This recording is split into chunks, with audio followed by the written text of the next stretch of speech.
So what is one of the biggest problems, the biggest obstacles to understanding and effectively using an oracle like tarot? Coming up right after this.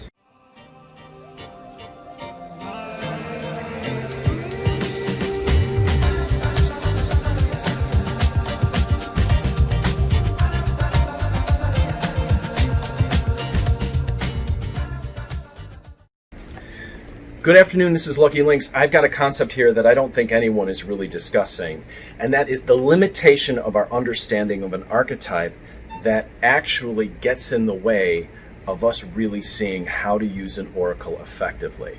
Let me illustrate quickly what I'm talking about. I've got 3 archetypes here that are very well known by everyone. We've got the Emperor, which can represent an individual's father.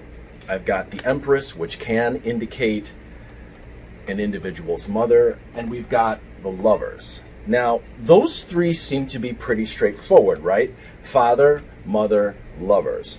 But what people don't take into account is that every single individual that's actually going to do a reading is going to have a different understanding or representation in their mind of what a father is, of what a mother is, of what a lover is. That determines not only how we read for ourselves, but how we read for another individual. If an individual had a really positive and supportive relationship with their father, they're likely to see this card and tell someone, oh, there's a lot of support coming your way. If there's an individual who has a negative reaction with their mother, they may see this come up in a person's reading and think, oh my gosh, there's a tricky situation going to come up with this person relating to something with a woman in their lives who's maybe not very supportive. People who had an easy time with love, they may see this come up and go, oh, good, things are going to go my way and it's going to be in harmony with me. People who have consistently had bad relationships or difficulties may have this come up and then they stiffen. So how can you read for yourself, and what gets in the way of you actually understanding what's going on here in the cards? I have people tell me all the time, I keep getting these same cards over and over and over again, and it indicates a block. Why is there a block, and why can't they understand what they mean? Because their understanding of the archetype is limited.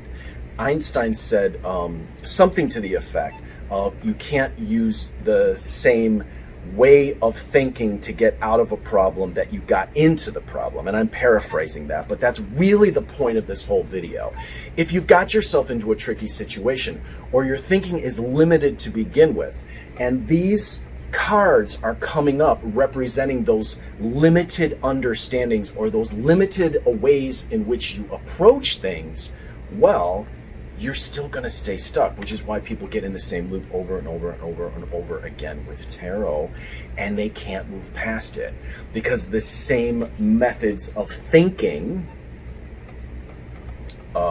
maybe they're so hung up on themselves and their own ego that every time they interpret these things, they interpret them through the same ego. Well, an individual wants to be appreciated and they want attention, and every single time someone comes along, they're a threat.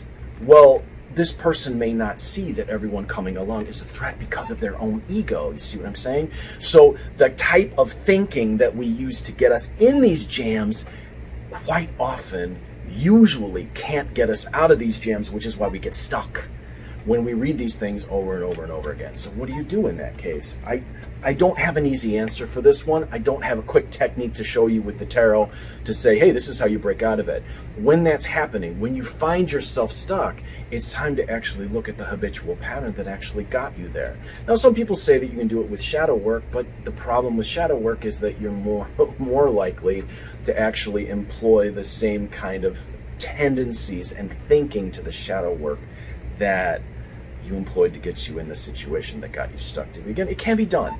I've done it myself. I worked through things when I first started going through the tarot. I started using shadow work and things to look at what was going on, but there come these moments where you've got blind spots, because the blind spots are you trying to think in the same exact way you were thinking to get out of the situation that got you into the situation.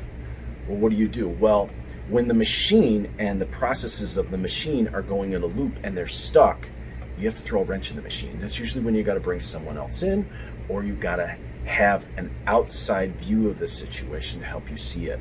What's at the basis of all of this? Habits, what we in Tibetan Bon call karma. It's your habitual pattern to get in this situation like this again and again and again, and all you're seeing is the middle of the pattern.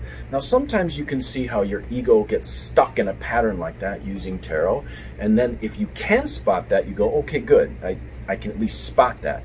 But at some point, you got to go deeper and you got to move past that.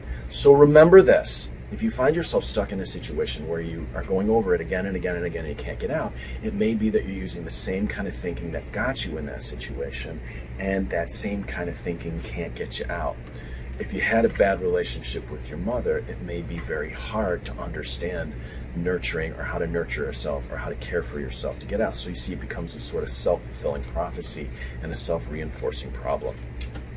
I don't think anyone really talks about this, and I think it's one of the main reasons why people get stuck reading for themselves and sometimes reading for other people. I am Lucky Links, as always, wishing you success and good fortune in all that you do. If you would like to get a reading from me, 77930280009 or conjurehope@gmail.com. If you'd like to get your Tibetan astrology done, or you'd like me to do a Tibetan crystal mirror for you, or if you'd like to take a class in how to read the tarot, how to read playing cards, how to read Mexican Loteria, how to read a crystal ball, or how to read Lenormand.